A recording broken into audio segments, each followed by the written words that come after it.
and Luxy win out a game just as a duo in of itself. So really fantastic stuff from them. But we're getting a bit of a different playing path here today. All the way on the right-hand side, we see one come down from the left over El Pozo down to Valle de Mar. And, you know, I was happy with that one. And then we had a really big shift in terms of circles. So it was a lot of scrambling.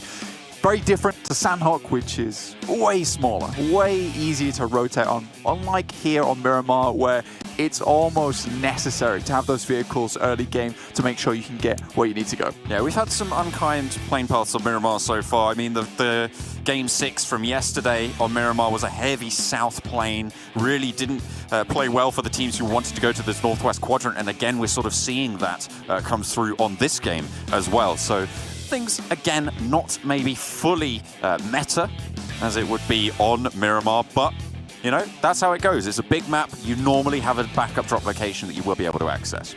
Yeah, most teams will be prepared for this eventuality as we see the teams start to drop into the map on a lovely little map screen you can see on the side as well. All the teams there getting ready to drop in themselves. Loops obviously heading up towards El Azahar, but they also have a couple of players dropping off the left-hand side, picking up some vehicles early. You'll love to see it. Just underneath 4AM though, so 4AM, if they do get some good weapons, we know these guys can make some good shots, and there is the circle that no one wanted to see all the way on this western side after a very much right-hand side playing pass. So there's a lot of areas here available to teams, depends how quickly people want to move, but remember, you are going to be getting a massive traffic jam going as we have a huge barricade of bodies on this eastern side. Oh, a little bit of argy-bargy there from Loops and 4 Angry about, Men.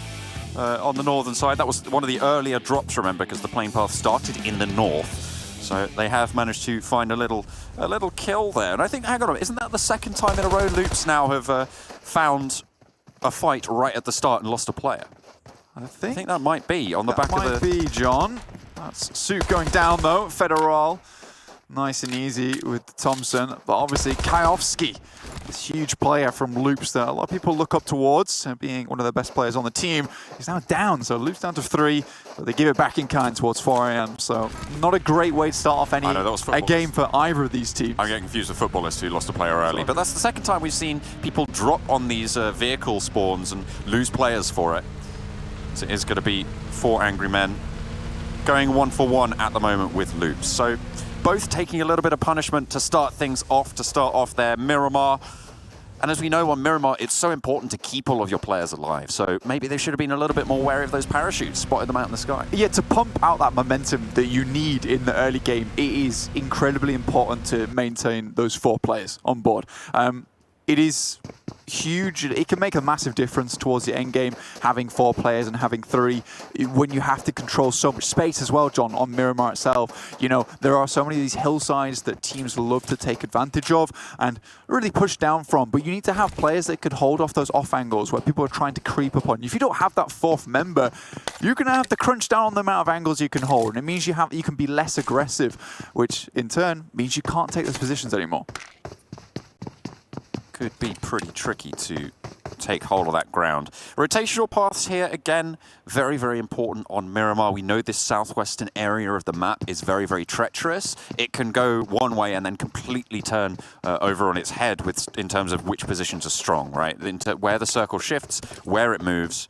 It can be pretty tricky to navigate that sort of ground. So teams that are going to look to go out west might have an advantage in order to sneak down early. They might be able to get into towards the top 6, but then it's really no man's land when it comes to going in later game, when you're going to be finding very difficult terrain to navigate. There's so many hard valleys that are just really very difficult to try and cross when it gets down to there. We've seen time and time again that these areas of the map can be pretty treacherous. At the moment, the only team out on the west is the Archers in El Pozo, trying to just get that loot on board. They're not going to be bothered by the circle either to try and continue to go out through the rest of the game. On the northeastern edge, you've got 2 teams looking to move in at some point, but again, they don't have that far to go. A lot of squads don't have to move in this first circle. It's a question of getting a strong position and actually trying to use that to leverage into the next circles, right? No one has to move, but teams should be moving and looking for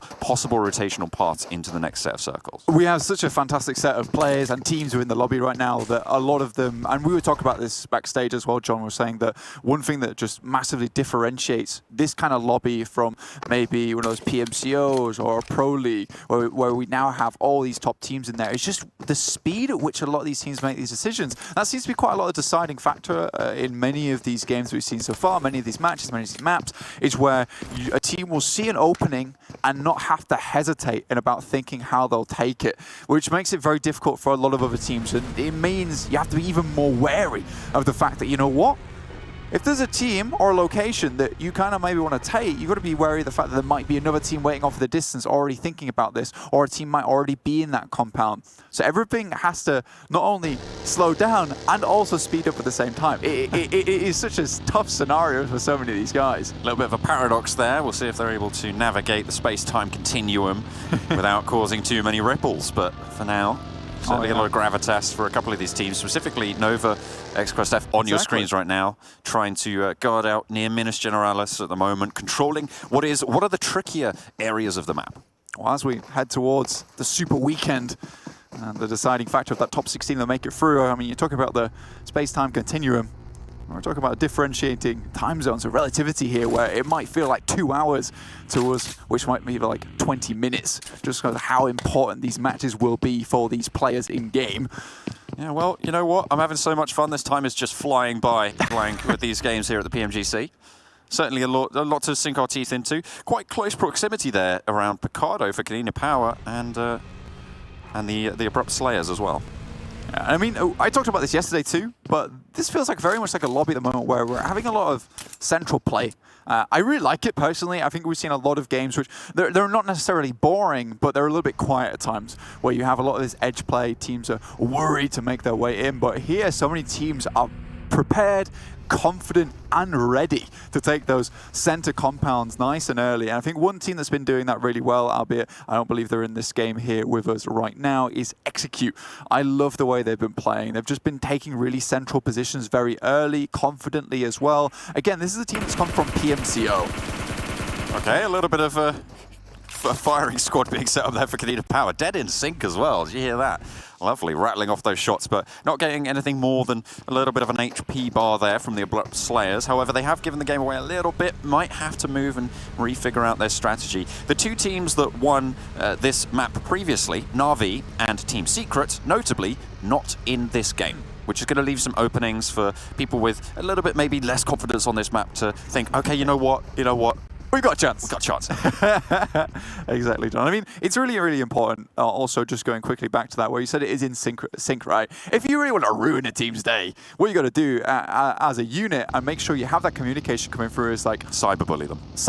Not only cyberbully them, send them all the nasty texts. I'm joking. What you need to do is say, look at this target right here, guys. On 3, 2, 1, fire, and then you get that communion of firing, and you get a good firing squad coming through onto that one player, and you can try and get that knock early on, which allows you to then send it into that compound and give them a good old slashing. But really right now, Konina Power, very sad that they don't get that knock, and they're forced to rethink their avenues going forward. Yeah, ambush tactics there coming in from Konina Power.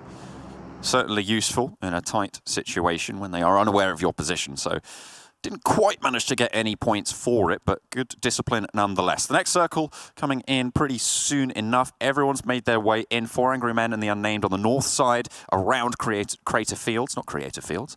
That'd be a cool place though. Creator Fields. I like that. Where the content creators go to make their videos.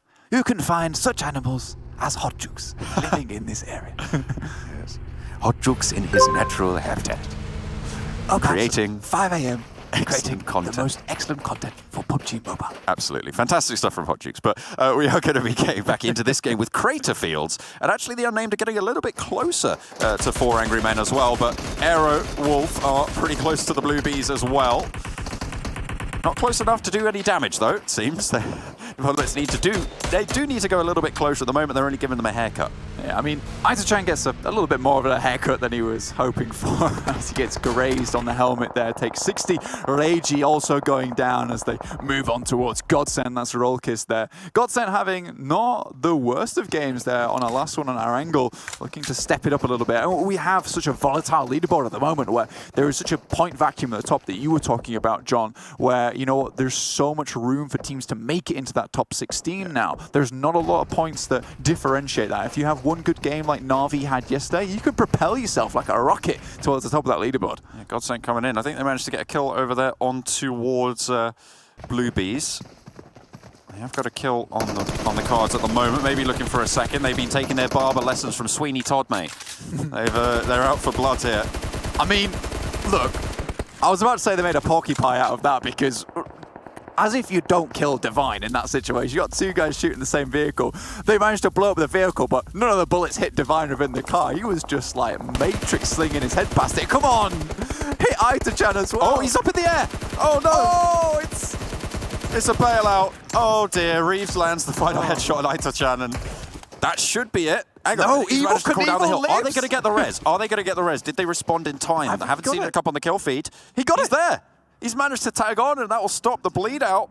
Divine making it to the warehouse. Not only that, but he's going to be able to get the res onto Aitochan. We're going to need a big like loop in the air propelled by a large pole just named after Aitochan there, and then set it on fire because I want to see more of that air action in the motorcycle. But now GODSENT, they're sending it in. Can Blue Bees hold them off here, John? This is the thing, though. They're holding with two. They know that this is a split, and they know there's only two of the Blue Bees here. A full squad crash from GODSENT. They know they have the numbers advantage. They'll be on the lookout, though, for the reinforcements coming in. Rollkiss goes down first as Aitochan with the off angle managed to get everything healed up. Upstairs, they're going to be pinned in as Divine sends over the side. Oh, he's behind them. He's given them the old do-si-do, but he gets spotted out. Not before he takes a kill. Will go down for himself. Aitochan will now be left alone. GODSENT with two up and waiting. Aitochan in the corridor does get sent down. Lufa off in the distance. He cannot help whatsoever and instead decides to leave this one out. He's just going to send off. Realize that his two buddies, they're down for good. GODSENT will hold on to him, and he's going to look for a higher placing as that solo, as you can see on our screen right now. Just leaving on his little footsies. In the dust. Unfortunate there, unfortunate. Will have to try and sneak his way a little bit further. Next circle, just about to pop. Everyone looking it's pretty safe, but there's this central road that splits this circle entirely in half, and the road that is on the western side, but it is this central road that is going to be the most important feature of the circle pops.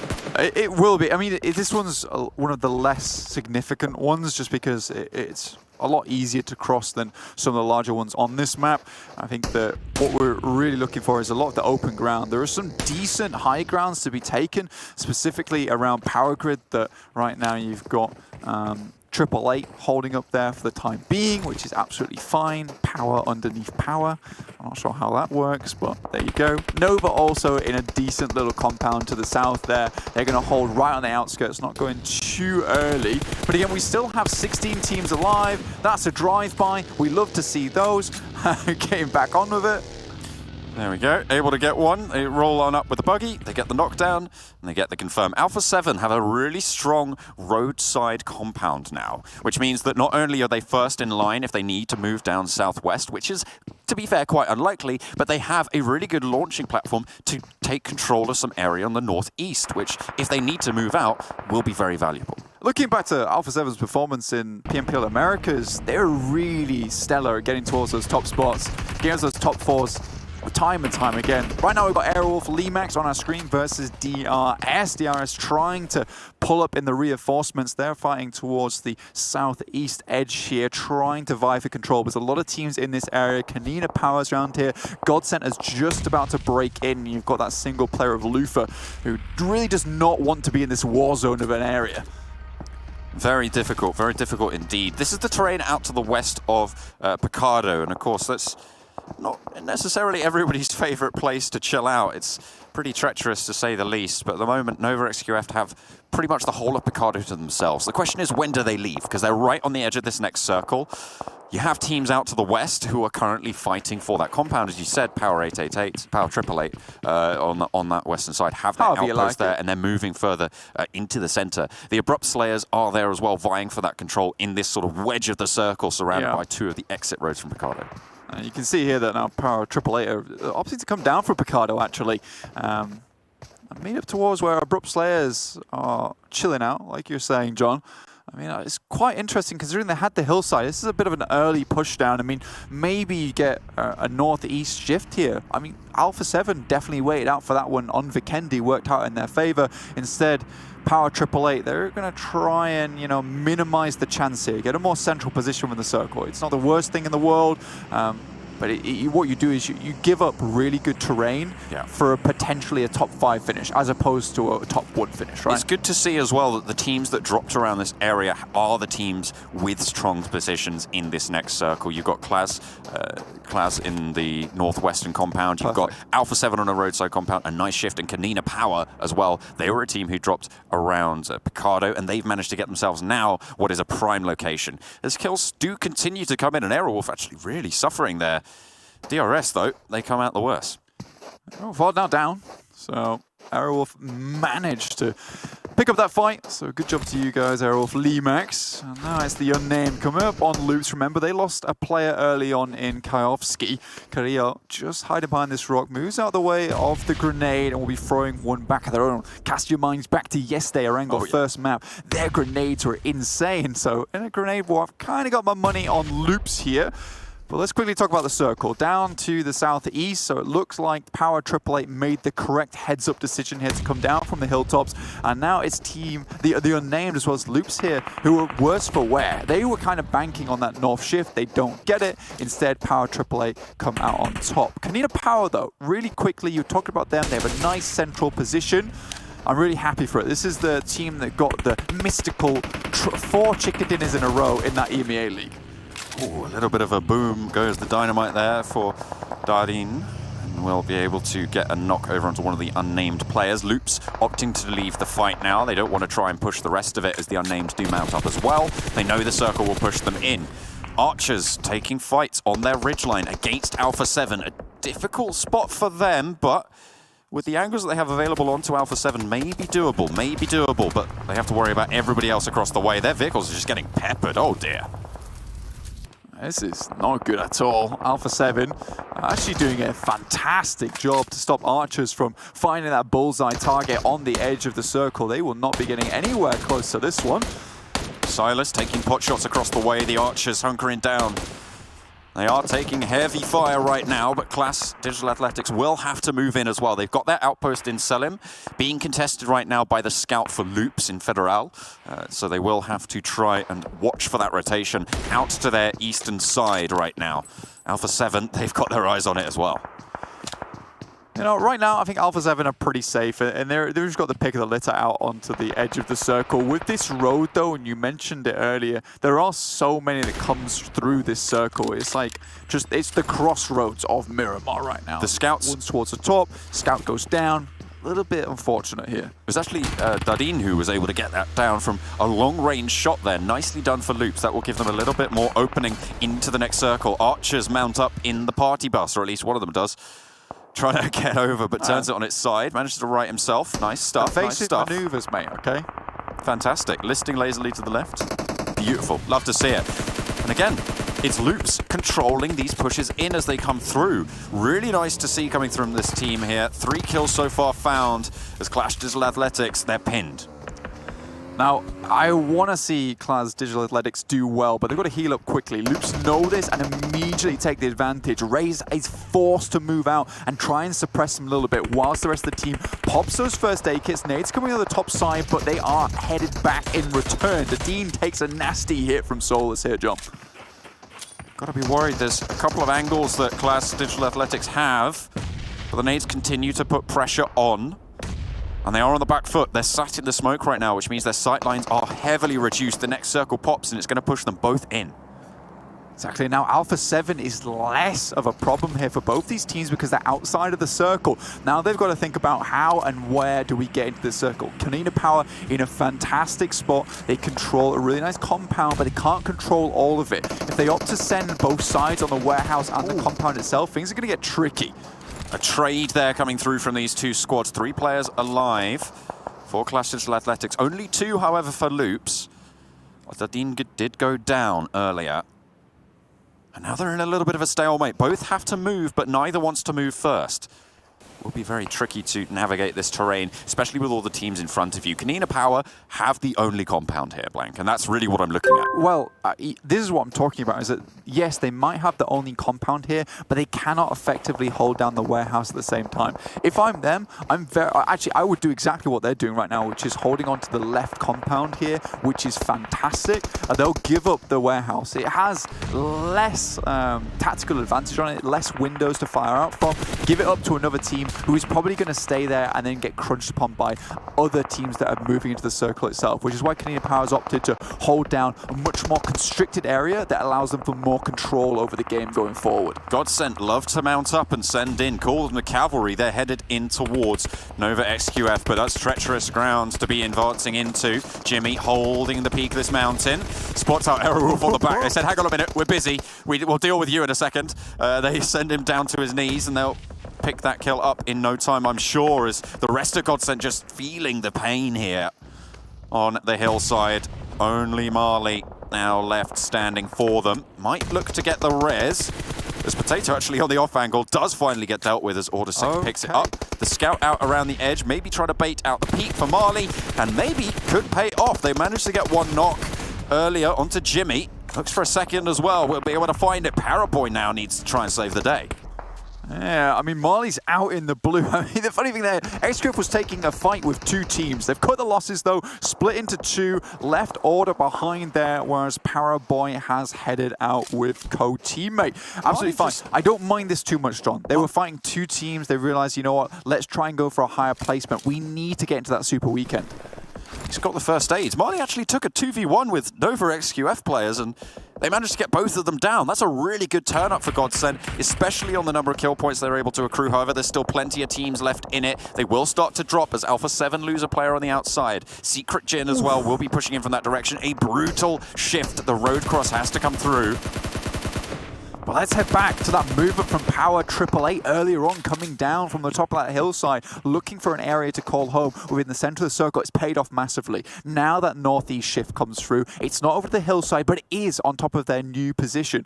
They need to hold this down. Loops is in this area, but significantly injured. They have less of their players. Remember that fight they took with 4AM right at the beginning, and the fight just then with Digital Athletics. Abrupt Slayers, though, could be a problem, but we have Nova, Jimmy coming up here, as well as Paraboy pulling up the rear. See what they can do versus the team of Power 888. Down to 2 players as well. They're currently very, very split. Will be a difficult task to accomplish, but they'll try it.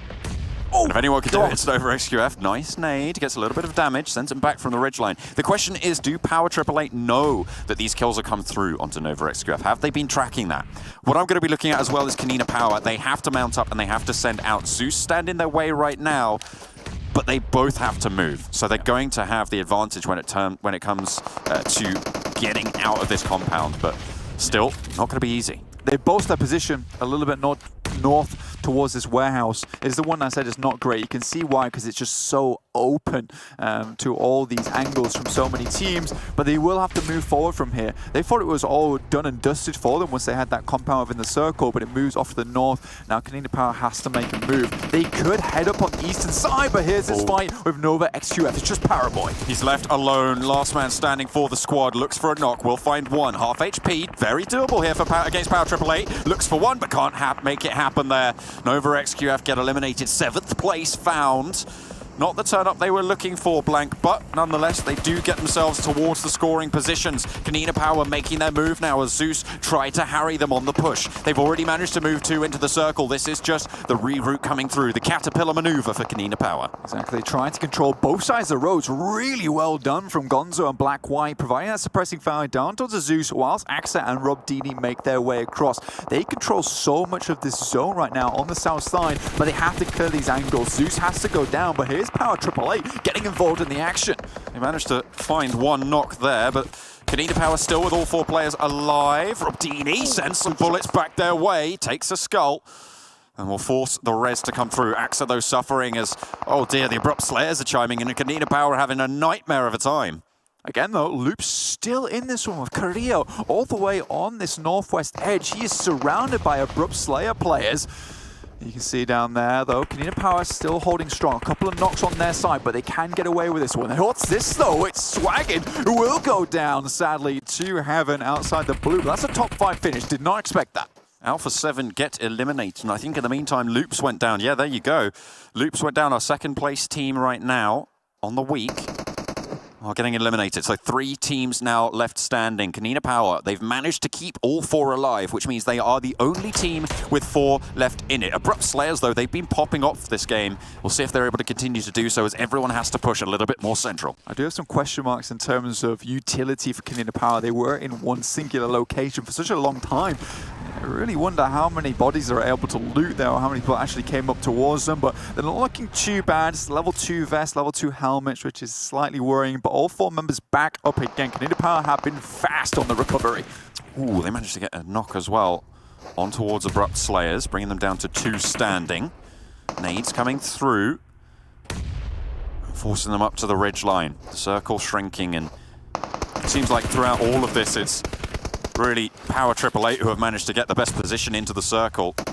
However, Konina Power have a ridge line right on the edge. Power AAA, again, we mentioned this right at the beginning of the game, John, where he said that having 3 players versus that 4 makes things so difficult. You can't aggressively take as many angles. And now Abrupt Slayers moving him towards Power AAA. Konina Power can take advantage of the situation as they move in here. Robdini getting a knock there, looking for a confirm as well. Only 1 player now standing for Power AAA as Konina Power looking to swarm. However, the Abrupt Slayers are just over the hill as well, so it's a tricky standoff, but they've got to negotiate. Only 1 player standing, as I said. For Power AAA, the kills start to get confirmed. Konina Power racking them up, lining them up and knocking them down for now. Abrupt Slayers smoke up their push to make it to that ridge line, giving away their position a little bit, but they will be in the circle. Black White sending shots through. Talk about negotiations, and there begins the trades between the teams. 3 teams still standing, but players dropping like flies. Only 1 remains. All of the rest confirmed. The res coming through for Konina Power after they took a knock earlier. A peek was not punished there for the Abrupt Slayers around the edge of the smoke. You can see the terrain causing this no man's land right in the middle between these 2 squads. We'll see how long Power AAA can last as well. Circle shifts away from Konina Power once again. Do they have any gallop left in them? They've been moving so far from the south side of that circle towards Zone 5, Zone 6. They've been fighting off against everyone. Being able to hold on to all 4 players as well shows some serious skill from this team. And this is what we wanted to see from the EMEA League. But they just fell off in the finals. But feels like now they're returning to form. Starting to break out there. A nice nade to get an initial knock onto Chari from the Abrupt Slayers, and now Gonzo cresting the ridge, bold leading the charge.